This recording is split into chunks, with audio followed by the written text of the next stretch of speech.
ini Pak Ronald Yusuf Wijaya, gitu ya. Beliau adalah Ketua Umum AFSI, Asosiasi Fintech Syariah Indonesia. Ya sudah malang melintang juga, gitu ya, di dunia digital lah, gitu ya. Nah, saya kira ini termasuk hal yang penting juga ya, bagaimana peran fintech ya dalam kegiatan ekonomi syariah, gitu ya, dan juga mungkin terkait dengan proses integrasi dana komersial dan dana sosial.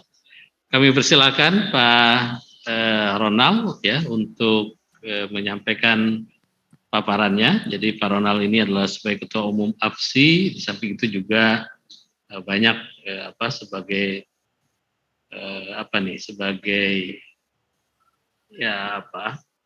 sebagai chairperson ya, sebagai co-founder ya, Ethics Ventures ya. Nah, itu yang beliau ada di sana di Ethics ya. Oke, baik, kami persilakan Pak Ronald untuk menyampaikan paparannya. Baik, terima kasih banyak Pak Asep.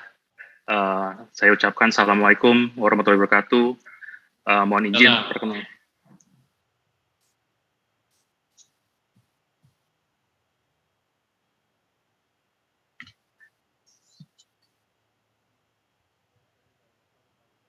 Ada masih bersama kita Pak Ronald?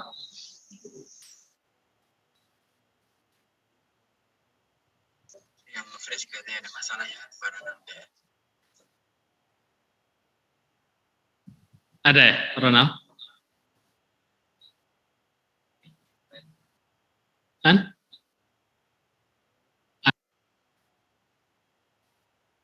Ada gangguan kayaknya Mas. Bersama kita?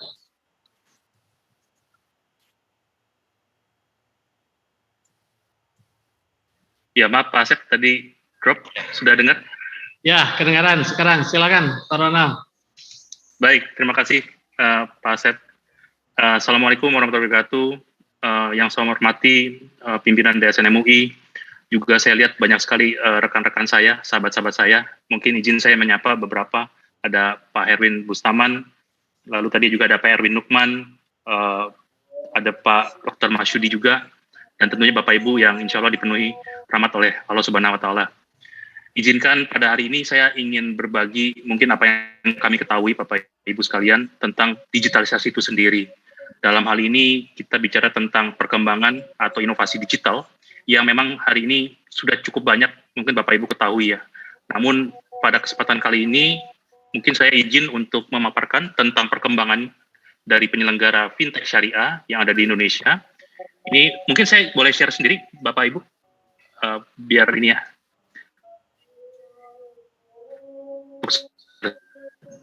Maka saya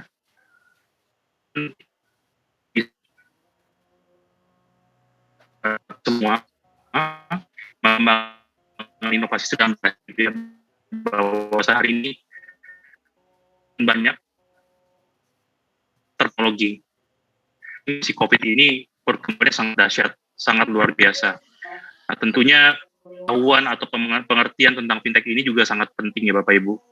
Nah, berhubungnya tentang integrasi dana sosial dan komersial, saya akan coba bahas kedua-duanya, bagaimana kaitannya dengan pemanfaatan teknologi yang ada.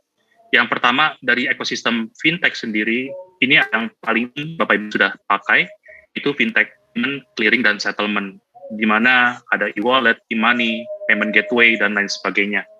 Nah, berikutnya adalah kategori fintech deposit, lending atau financing kalau syariah, dan juga capital rising. Di sini seperti Bapak lihat ada dua jenis. Yang pertama adalah peer-to-peer lending dan juga yang saat ini sedang marak di masyarakat yaitu equity crowdfunding. Nanti saya akan ada beberapa slide yang mudah-mudahan bisa memberikan pengertian lebih dalam. Namun sebelum ke sana, ini saya ingin menyampaikan ya bahwasanya inovasi sedang begitu cepat. Regulator kita pun sudah cukup kewalahan kalau saya lihat ya untuk melihat perkembangan teknologi yang rasanya tidak mungkin dibuatkan aturan satu persatu. Sehingga di sini kita lihat ada beberapa jenis baru seperti agregator, digital signature, robo-advisor, KYC, dan juga credit scoring. Nah, yang tidak kalah penting adalah bagaimana kita menghimbau kepada masyarakat bahwa pastikan masyarakat menggunakan fintech yang sudah regulate, gitu ya, atau yang sudah resmi berizin atau boleh beroperasi dari regulator. Karena pada hari ini mungkin Bapak Ibu sudah sangat familiar dengan istilah pinjol atau pinjaman online, di mana per data Oktober tahun ini total sudah hampir 5.000 penyelenggara ilegal yang ditutup oleh OJK dan Satgas Waspada Investasi. Sedangkan pemain yang sudah resmi hanya ada sekitar 100, gitu ya. Nah, tentunya di APSI juga menjadi sebuah mandatori gitu ya buat kami menghimbau kepada masyarakat pastikan tadi menggunakan yang memang sudah legal. Nah, Bapak Ibu sekalian, ini adalah gambaran sedikit bahwa memang jumlah fintech syariah sendiri hari ini belum terlalu banyak. Mungkin kalau secara rasio tidak sampai 5% gitu ya dari jumlah seluruh penyelenggara yang sudah resmi. Setidaknya kami mencatat ada 8 peer-to-peer syariah, lalu kemudian ada 4 masuk kategori inovasi keuangan digital. Nanti saya akan coba jelaskan lebih sedikit lebih dalam. Dan juga masuk kategori securities crowdfunding atau equity crowdfunding. Nah, dan seperti yang disampaikan oleh Pak Heri Gunardi di awal ya, Bank BSI sudah menggunakan konsep crowdfunding.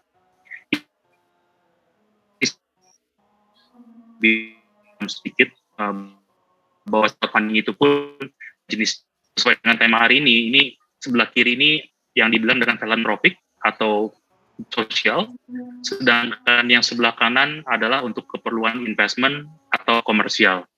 Nah, di dua kategori ini ternyata ada subkategorinya Bapak Ibu. Yang mungkin yang pertama nih donation crowdfunding, tentunya Bapak Ibu sudah sering dengar ya, seperti ada WeCare, kitabisa.com, aksi cepat tanggap, dan lain sebagainya.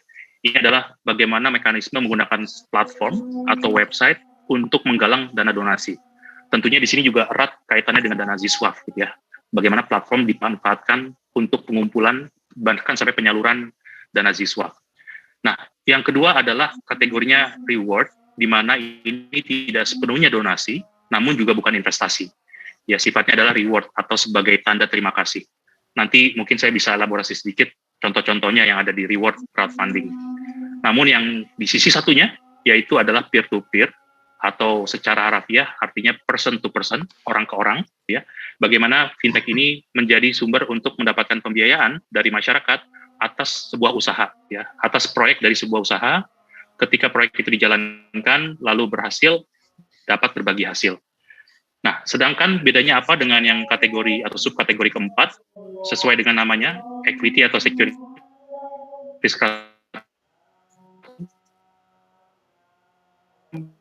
untuk mengumpulkan dana membeli saham di sebuah usaha, gitu ya. Artinya kalau saya ibaratkan ini sebagai sebuah mini IPO, ya, atau Bapak Ibu sering dengar ya perusahaan terbuka, di mana kalau perusahaan sedang berkembang, ingin mendapatkan dana dari masyarakat, bisa ke pasar modal untuk tadi dibeli ekuitasnya. Nah, hari ini UKM-UKM kita punya kesempatan menjual sahamnya melalui website, gitu ya. Nanti ke depannya masyarakat yang tertarik bisa urunan membeli sahamnya secara online. Nah, sedikit fokus kepada penyelenggara peer-to-peer yang tadi fungsinya adalah untuk pembiayaan.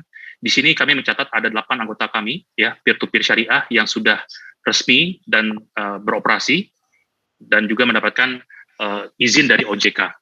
Di mana yang pertama ada Amanah, ada kemudian Alami, Etis, Dana Syariah, Kaswa, Duha Syariah, Capital Boost, dan juga Berkah Fintech. Ini kebetulan saya lihat tadi kawan-kawan saya dari Duha dan Berkah juga hadir hari ini. Nah, ini mungkin sedikit contoh-contohnya Bapak Ibu. Ini adalah Fintech Amanah yang memang hari ini fokus kepada pembiayaan sektor UKM dan juga dana wakaf kalau tidak salah, ya, dan juga ada dana sosial lainnya. Memang fungsinya tadi sebagai sebuah marketplace seperti itu Bapak Ibu. Berikutnya ada Kaswa. Kaswa sendiri adalah fintech peer-to-peer syariah yang menggunakan akad murabaha, di mana fokusnya adalah pembiayaan mikro kepada warung-warung, ya, biasanya dengan konsep inventory financing. Berikutnya ada Alami. Alami sendiri adalah platform fintech peer-to-peer syariah yang hari ini setahu saya fokus kedua hal. Yang pertama adalah anjak piutang syariah, dan juga sektor pertanian, sektor perikanan, ya. Akadnya kalau tidak salah itu Murabaha, ya, di mana memang mereka fokus di dua sektor tersebut. Berikutnya ini adalah Etis. Etis sendiri adalah platform peer-to-peer syariah yang menggunakan akad musyarakah untuk pembiayaan properti, juga pembiayaan ke sektor UKM. Yang seperti yang Bapak Ibu lihat di sini, konsep fintech peer-to-peer itu seperti marketplace ya. Mungkin Bapak Ibu sudah sering dengar Tokopedia, Bukalapak, JDID, dan lain sebagainya, di mana bedanya adalah marketplace tersebut mempertemukan antara penjual barang dengan para pembeli barang, sedangkan konsep peer-to-peer syariah adalah platform atau wadah mempertemukan antara yang punya proyek dengan yang punya uang. Dalam hal ini adalah komunitas investor atau lender yang bergabung di platform tersebut. Nah, di luar peer-to-peer syariah, ternyata hari ini ekosistem fintech itu sedang berkembang sangat luar biasa cepat, Bapak Ibu sekalian. Tercatat hari ini ada sekitar 15 klaster atau fintech kategori baru yang memang menjadi ekosistem pendukung dari teknologi peer-to-peer, SCF, dan lain sebagainya. Tadi mungkin Pak Erwin Lukman sempat juga menyampaikan tentang rencana ke depannya akan ada insurtech gitu ya. Nah, ini kemungkinan besar akan dinaungi oleh otoritas jasa keuangan, khususnya di bawah inovasi keuangan digital. Nah, ini mungkin saya tidak punya waktu ya untuk bisa menjelaskan satu persatu, namun ini adalah platform-platform yang tugasnya adalah mempercepat proses untuk mencapai efisiensi. Saya bisa ambil contoh, misalkan di sini adalah fintech credit scoring. Mungkin Bapak Ibu sekalian punya pengalaman bagaimana kalau ingin mendapatkan pembiayaan, dulu cukup makan waktu yang lama gitu ya, bisa 2 minggu, 3 minggu, atau bahkan lebih. Nah, hari ini, dengan kehadiran fintech credit scoring, bagaimana keputusan pembiayaan itu bisa dilakukan dengan sangat cepat, gitu ya. Ini mirip juga dengan fintech eKYC, yang fungsinya adalah mempercepat proses verifikasi, gitu ya, validasi customer. Mungkin Bapak Ibu sudah sering dengar ya, orang sekarang verifikasi katanya tinggal pakai selfie, gitu ya. Ini adalah satu metode bagaimana fintech tersebut melakukan verifikasi kita. Nah, sehingga proses secara keseluruhan bisa lebih cepat. Nah, di Syariah sendiri memang peluangnya belum terlalu banyak. Secara rasio kami tidak lebih dari 5% penyelenggara inovasi keuangan digital syariah. Di sini ada teman-teman dari Sobat Syariah, ada OneShaft, ada Sharky, ada eFunding. Privy kebetulan adalah, jadi menurut kami ini unik ya. Artinya kalau dipakai buat akad syariah, jadi akad konvensional ya jadi tidak syariah. Tomdun juga sama, ini adalah fintech scoring, tadi bagaimana approval atau permohonan kredit bisa dipercepat dengan data atau big data. Ya. Nah, di equity crowdfunding atau sekarang yang berubah namanya menjadi securities crowdfunding, ini dari syariah baru ada satu, Bapak Ibu, yang sudah berizin. Tadi ya, ini konsepnya bagaimana UKM bisa menjual sahamnya secara online. Nanti masyarakat yang tertarik bisa urunan atau patungan. Mohon maaf ada bocor ya suaranya. Baik, ini adalah jenis yang masuk kategori di social finance ya. Ini contohnya dilakukan oleh Amanah. Bagaimana Amanah hari ini sudah punya blended financing dengan pola Kordul Hasan, di mana ini kerjasama juga dari dengan BSI ya. Kalau saya lihat, ini balik lagi ya, fintech ini adalah sebuah teknologi yang menjadi tools yang bisa diintegrasikan dengan berbagai pihak. Ketika lembaga mulai beralih menjadi digital, tentunya insya Allah fintech syariah siap menjadi ekosistem support kepada lembaga-lembaga yang sudah ada. Alami juga sudah punya produk untuk donasi, namanya Hijrah Box. Ya, ini yang sedang mereka gagas, yaitu perbankan syariah digital. Tadi masyarakat bisa menggunakan jasanya melalui website atau platform aplikasi. Berikutnya ada Global Sadaqah. Ini Global Sadaqah memang berbeda karena memang ini adalah platformnya platform bagaimana kita memilih proyek-proyek yang sifatnya sosial atau buat donasi, bahkan untuk wakaf, ini bisa mendapatkan calon donatur atau wakif dari global. Di sini mungkin saya ingin highlight beberapa yang cukup menarik ya. Contohnya di sini ada beberapa program seperti bagaimana kita berinfak atau berwakaf untuk printing Quran untuk ditempatkan di Masjid Al-Haram di Mekah, gitu ya.